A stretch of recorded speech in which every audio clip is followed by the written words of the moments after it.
you know that June is National Rose Month in the United States? That's right, there is one full month dedicated to planting this beautiful flower in your garden.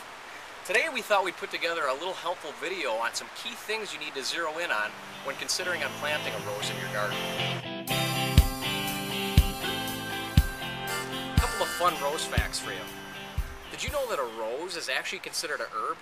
And that 85% of Americans have picked roses as their favorite flower? And speaking of Americans, did you know that our first president, George Washington, was actually the first rose breeder in the United States? Let's move along. Who doesn't love rose gardening? Everybody loves it, but a lot of people make critical errors when planting a rose in their garden. There's a couple simple steps that we're going to go over that'll help ensure that you can enjoy your rose bush for years to come. Step one is choosing the right rose bush. Now this is the easiest and most fun part of the whole process. Most people pick out a rose simply by the color of its flower, but there's a lot of other things you may want to consider when selecting which rose is going to best suit your taste. You need to decide, do you want a rose that has a mild fragrance or a strong fragrance? Maybe you want a rose that gets 5 feet tall and not 3 feet tall. Maybe you want a rose bush that gets more of a florist double flower versus a single flower of a shrub rose. There's a lot of things to consider before you select which rose you want to go with. The key here is to find out which rose is going to best suit your taste. So make sure you explore all your options.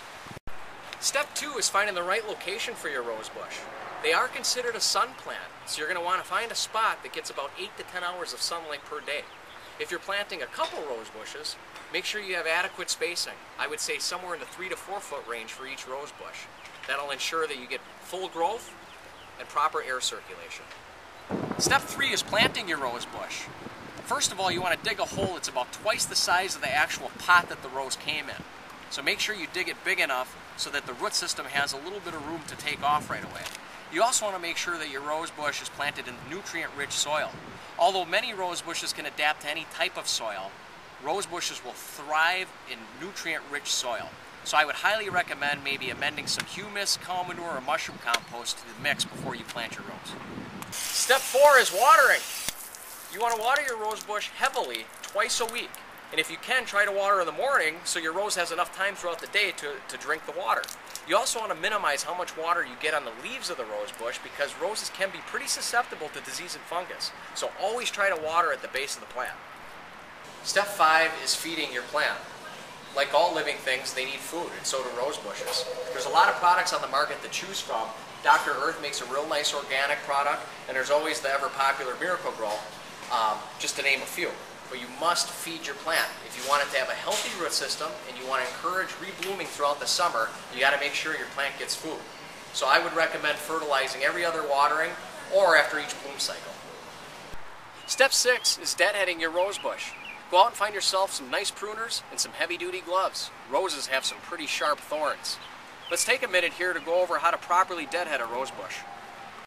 General rule of thumb is that once the flower is spent and the petals are starting to die off like that, you want to prune down to the first 5 set leaflet.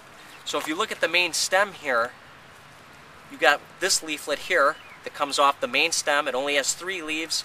This one only has 3 leaves. This one here has 5 leaves. So what you want to do is prune right above that leaflet there at a 45-degree angle away from the new shoot. Deadheading your rose bush regularly will not only encourage new growth and new blooms, it'll keep a lot of the unwanted bugs away. So make sure you stay on top of that. Follow these easy steps and you will get the most out of your rose bush. Thanks for taking the time to watch this short video.